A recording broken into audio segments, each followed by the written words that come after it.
नमस्कार दोस्तों, जय माता दी। तो आज की इस वीडियो में बात करने वाले हैं अयोध्या में राम मंदिर बनने और अंतिम बार तोड़े जाने तक का रहस्य इतिहास। चलिए शुरू करते हैं इस वीडियो को।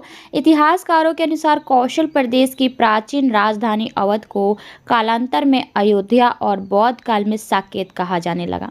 अयोध्या मूल रूप से मंदिरों का शहर था। हालांकि यहाँ आज भी हिंदू, बौद्ध एवं जैन धर्म से जुड़े मंदिरों के अवशेष देखे जा सकते हैं। जैन मत के अनुसार यहाँ आदिनाथ सहित 5 तीर्थकारों का जन्म हुआ था। बौद्ध मत के अनुसार यहाँ भगवान बुद्ध ने कुछ माह विहार किया था।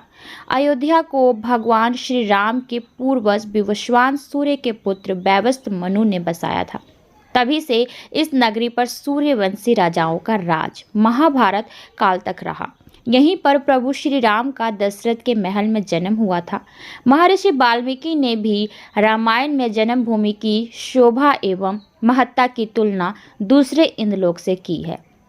धन, धान्य एवं रत्नों से भरी हुई अयोध्या नगरी की अतुलनीय छटा एवं गगनचुंबी इमारतों के अयोध्या नगरी में होने का वर्णन भी वाल्मीकि रामायण में मिलता है। कहते हैं कि भगवान श्री राम के जल समाधि लेने के पश्चात अयोध्या कुछ काल के लिए उजाड़ सी हो गई थी, लेकिन उनकी जन्मभूमि पर बना महल वैसे के वैसा ही था। भगवान श्री राम के पुत्र कुश ने एक बार पुनः राजधानी अयोध्या का पुनर्निर्माण कराया। इस निर्माण के बाद सूर्यवंश की अगली 44 पीढ़ियों तक इसका अस्तित्व आखिरी राजा महाराजा बृहदल तक अपने चरम पर रहा। कौशल राज बृहदल की मृत्यु महाभारत युद्ध में अभिमन्यु के हाथों हुई थी। महाभारत के युद्ध के बाद अयोध्या उजड़ सी हो गई, मगर श्री राम जन्मभूमि का अस्तित्व फिर भी बना रहा। इसके बाद यह उल्लेख मिलता है कि ईसा के लगभग 100 वर्ष पूर्व उज्जैन के चक्रवर्ती सम्राट विक्रमादित्य ने एक दिन आखेट करते करते अयोध्या पहुंच गए। थकान होने के कारण अयोध्या में सरयू नदी के किनारे एक आम के वृक्ष के नीचे वे अपनी सेना सहित आराम करने लगे। उस समय यहाँ घना जंगल हो चला था, कोई बसावट भी यहाँ नहीं थी। महाराज विक्रमादित्य को इस भूमि में कुछ चमत्कार दिखाई देने लगे। तब उन्होंने खोज आरंभ की और पास के योगी एवं संतों की कृपा से उन्हें ज्ञात हुआ कि श्री राम की अवध भूमि है। उन संतों के निर्देश से सम्राट ने यहाँ एक भव्य मंदिर के साथ ही कूप, सरोवर, महल आदि बनवाए। कहते हैं कि उन्होंने श्री राम जन्मभूमि पर काले रंग के कसौटी पत्थर वाले 84 स्तंभों पर विशाल मंदिर का निर्माण कराया था। इस मंदिर की भव्यता देखते ही बनती थी। विक्रमादित्य के बाद के राजाओं ने समय समय पर इस मंदिर की देखरेख की। उन्हीं में से एक शुंग वंश के प्रथम शासक पुष्यमित्र शुंग ने भी मंदिर का जीर्णोद्धार कराया था। पुष्यमित्र का एक शिलालेख अयोध्या से प्राप्त हुआ था, जिसमें उसे सेनापति कहा गया है तथा उसके द्वारा 2 अश्वमेध यज्ञों में किए जाने का वर्णन है।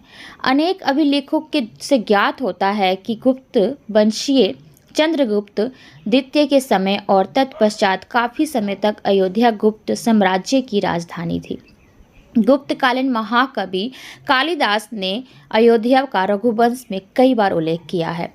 इतिहासकारों के अनुसार 600 ईसा पूर्व अयोध्या में एक महत्वपूर्ण व्यापार केंद्र था।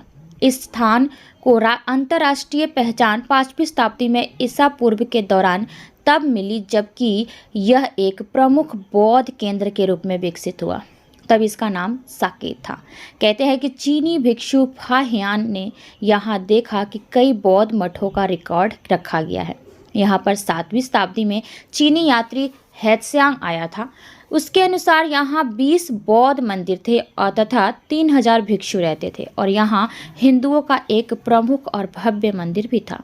यहाँ रोज हजारों की संख्या में लोग दर्शन करने आते थे। इसके बाद ईसा की 11वीं शताब्दी में कनौज नरेश जयचंद आया तो उसने मंदिर पर सम्राट विक्रमादित्य के प्रचलित शिलालेख को उखाड़कर अपना नाम लिखवा दिया। पानीपत के युद्ध के बाद जयचंद का भी अंत हो गया। इसके बाद भारतवर्ष पर आक्रांताओं का आक्रमण और बढ़ गया।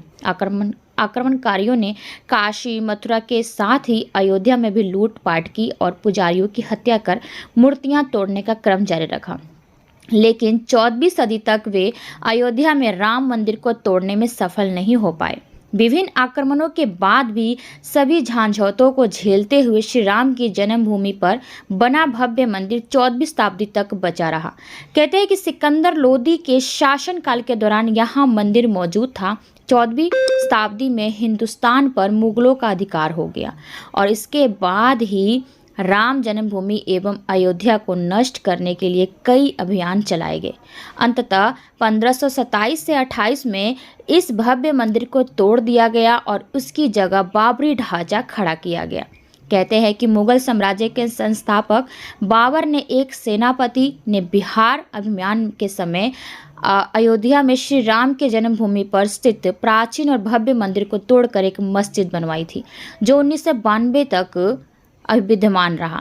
बाबरनामा के अनुसार 1528 में अयोध्या पड़ाव के दौरान बाबर ने मस्जिद निर्माण का आदेश दिया था। अयोध्या में बनाई गई मस्जिद में खुदे को 2 संदेशों से इसका संकेत भी मिलता है। इसमें एक खास तौर से उल्लेखनीय है। इसका सार है जन्नत तक जिसके न्याय के चर्चे हैं। ऐसे महान शासक बाबर के आदेश पर दयालु मीर बकी ने फरिश्तों की इस जगह को मुकम्मल रूप में दिया था। हालांकि यह भी कहा जाता है कि अकबर और जहांगीर के शासनकाल में हिंदुओं को यह भूमि एक चबूतरे के रूप में सौंप दी गई थी, लेकिन क्रूर शासक औरंगजेब ने अपने पूर्वज बाबर के सपने को पूरा करते हुए यहाँ भव्य मस्जिद का निर्माण कर उसका नाम बाबरी मस्जिद रख दिया था। तो उम्मीद करती हूँ कि आज की वीडियो आप सबको पसंद आई होगी। तो चलिए आपसे मिलते हैं अगली वीडियो में, तब तक के लिए आज्ञा दीजिए। धन्यवाद।